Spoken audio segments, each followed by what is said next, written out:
Hi everybody, it's Richard here again with the second video in a couple of days. This time I'm going to rank the Iggy Pop albums from 1973 to 1990.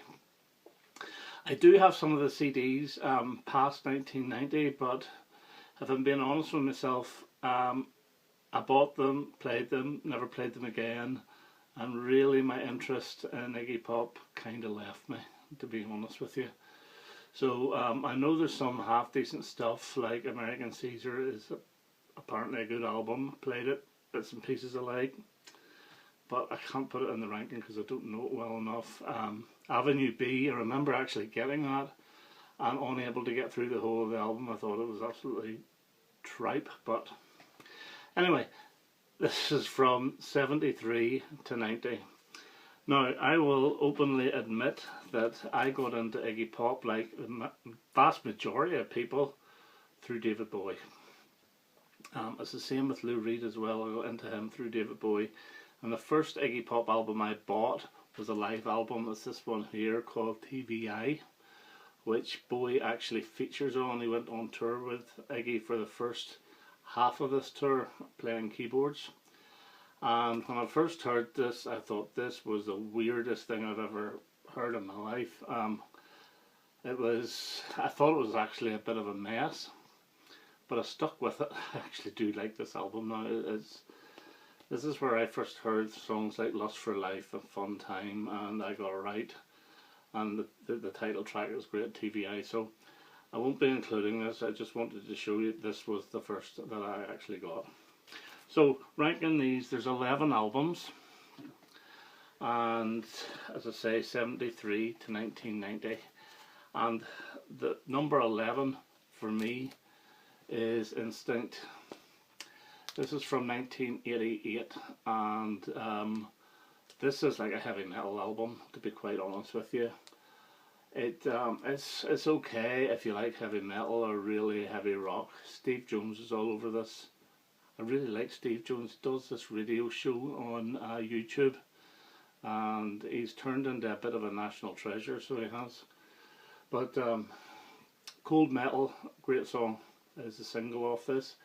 But the rest of it all sort of blends into one, and yeah, it's okay. If you're a heavy rock fan, you'll like this, but I'm not the biggest heavy rock fan in the world, so that there gets my number 11. Number 10 from 1981 is Party. Now this is completely the opposite. This is Iggy Pop trying to do really pop music in a way. There is plenty of heavy guitars on it, like Pleasure, but you also have like sort of a ska type music as well with Happy Man and Sincerity. This also features the song Bang Bang that Bowie recorded for his Never Let Me Down album. This is a better version, although I just don't like the song very much. But this is actually very accessible, but it's maybe too accessible. And the cover puts me off as well, to be honest with you. But yeah, this will get my number 10. Number 9, and I'm going to include this because this was really like an unreleased album around 75, and it's Iggy Pop and James Williamson, Kill City. I actually like this. Iggy apparently was in pretty bad shape with the drugs, etc., and was trying to get cleaned up, and he borrowed some money to do demos, and the demos were rejected and so forth. But then the Radar label picked up the demos, and he was let out of the rehabilitation centre to add in vocals and more or less finish the album off. This is good. Kill City is a great song, as is Beyond the Law. This has got quite a few horns in it as well, which is not what you would expect really from an Iggy Pop album. Night Theme going into Consolation Prizes is a great song. The Night Theme itself is just a beautiful little instrumental piece, and then it just goes bang into the Consolation Prizes. Sell Your Love's good, I Got Nothing. So yeah, I like this album. Everything from now onwards is actually pretty damn good. So that's it was released in '78, although it was recorded around '75. This is Iggy Pop and James Williamson. Number 8, which I've shown before, is Zombie Birdhouse from '82. I remember him on the Tube actually promoting this. I think the song he sang was Run Like a Villain, which is a great Iggy Pop song. Bulldozer has got the really deep Iggy Pop vocal, and it has got a really heavy riff, but it's not like a heavy rock song, it's just the guitars are so, it's very bass like heavy. Brilliant song. The horse song, catchy as you'll ever get an Iggy Pop song. Eatin' Be Eatin' is good. Ballad of Cookie McBride. This is quite weird because there's a lot of African influences in this as well, so he does a lot of yelps and so forth. But yeah, I do like this. Zombie Birdhouse. After this album, he was in a bit of trouble financially, which led to Bowie helping him out, because obviously Bowie covered, well, not covered because he wrote it himself as well, but he included China Girl on the Let's Dance, which gave this guy quite a bit of money. And then the Tonight album the year after, in '84, was Iggy Pop all over it. So this was from '82, and he was financially very unstable at this time. So that's number 8. Number 7, from 1986, I'm going to go for Blah Blah Blah. This is like the 3rd Bowie pop album, although it's sort of 2/3 Bowie pop and 1/3 Steve Jones pop. Real Wild Child was a song that brought him into the charts for the very first time, into the singles charts. It's a great song. Shades is a pretty damn good number as well. But the highlight for me of this is Blah Blah Blah. It's a keyboard heavy song, and it's the sort of song that Bowie could have used to help his Never Let Me Down album. In fact, there's a few songs off this which would have been great on Never Let Me Down, and it would really have enhanced that album. Fire Girl, Steve Jones song, really good pop song. And Baby It Can't Fall is a personal favourite of this. The second single, I believe, was Cry for Love, which is Steve Jones, which is a bit bland. It's a bit sort of a generic type rock song, and that's the sort of way he moved whenever he did his next album, Instinct, which is my number 11 on this list. But yeah, this is good. Do I prefer this to Never Let Me Down? On occasions I do, sometimes I don't. But yeah, it's still a good album. I like that cover. Okay, number 6, and this is actually the first studio album I bought, and this is Soldier from 1980. I really like this album. This has got Loco Mosquito on it. It's hilarious. There's video for it on YouTube. A personal favourite of this is Take Care of Me, which is a guitar heavy song. Not a lead guitar heavy song as such, so there's no sort of lead solos or anything, but it's very guitar based. The song Mr. Dynamite has got a great horn section through it. There's silly songs as well, like Dog Food. This also includes a Bowie pop composition called Play It Safe, and it features Bowie and backing vocals along with The Simple Minds. They're actually credit to The Simple Minds, but it is Simple Minds, it's the Jim Kerr crew. But yeah, good album. This is my number 6.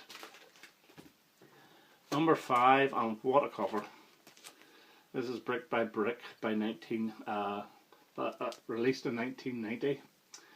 This has got Candy on it, which features Kate Pearson from the B-52s.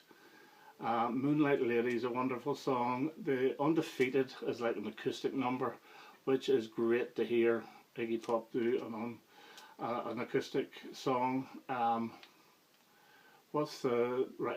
is the first song, which is a little bit generic, but it's better than anything of Instinct.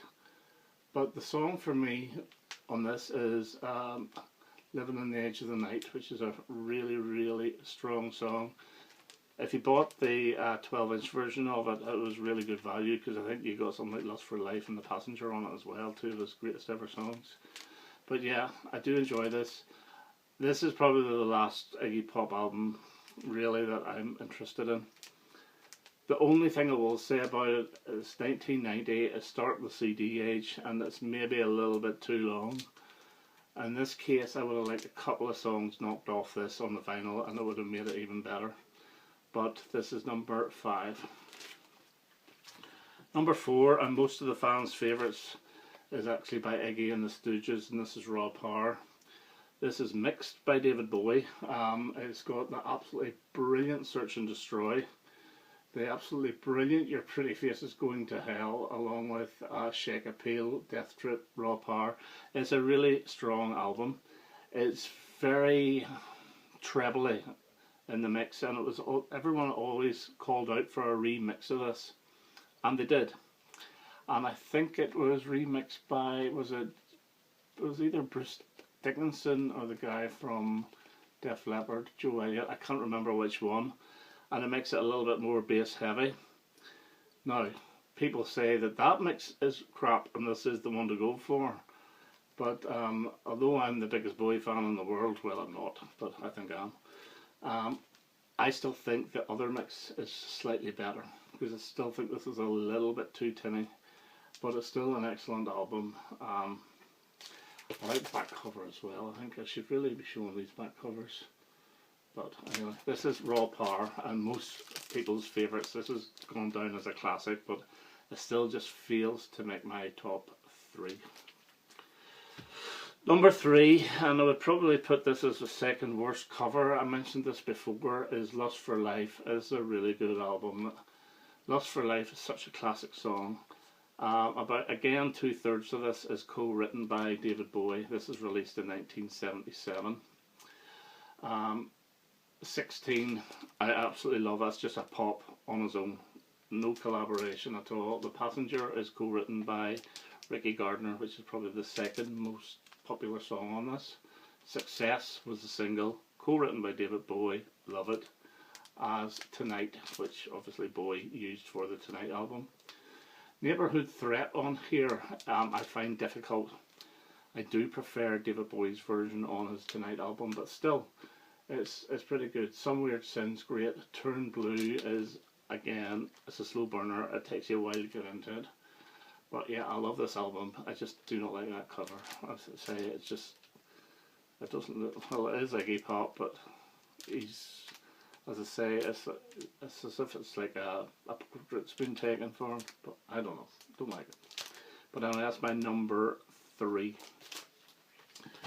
Number 2 from 1979, and this is, I love this album. This is the first on the Arista record label, sorry.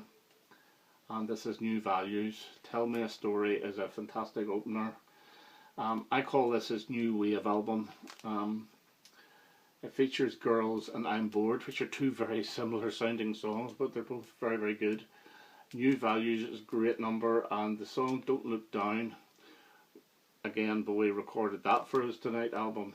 How You Fix a Broken Heart, 5'1", Curiosity, African Man, they're all very new wave sounding songs. Okay, yes, they're not rock, they are definitely new wave. They've got that sort of new wave beat to them, and the guitars are not too far up in the mix. So yeah, New Values, my number 2. Number 1, this is his best album. This is The Idiot, 1977 again. If you think of it, this is co-written, everything is co-written with David Bowie. Iggy does all the words, Bowie does all the music. So Bowie was responsible for 4 albums really in 1977. How prolific is that? This starts off with Sister Midnight, which Bowie used in his 1976 tour, Eden. adjusted it and released it as Red Money on his Lodger album in '79. This also features the original version of China Girl, which is the structure of the song is the same, but it is a heavier song, and yeah, I don't know which one I prefer, to be honest with you. Fun Time sounds as if it's come from an old Universal horror film deep in the Castle Frankenstein. It's a very dark album. It's a very gothic album. Dum Dum Boys and Mass Productions, I think, are hugely influential on bands like Susie and the Banshees. And one of my favourite songs is Nightclubbing, which Grace Jones did an absolutely wonderful version on her absolutely wonderful Nightclubbing album. And I love that cover as well. He scares the living daylights out of you. He looks like the rat catcher or something from a Dickens novel. But this is The Idiot. This is the 1977 album, and this is my favourite Iggy Pop album. Okay, so that's Iggy Pop albums reviewed. I hope you enjoyed that, and I shall have another video within the next week or so. Thanks for now. Bye bye.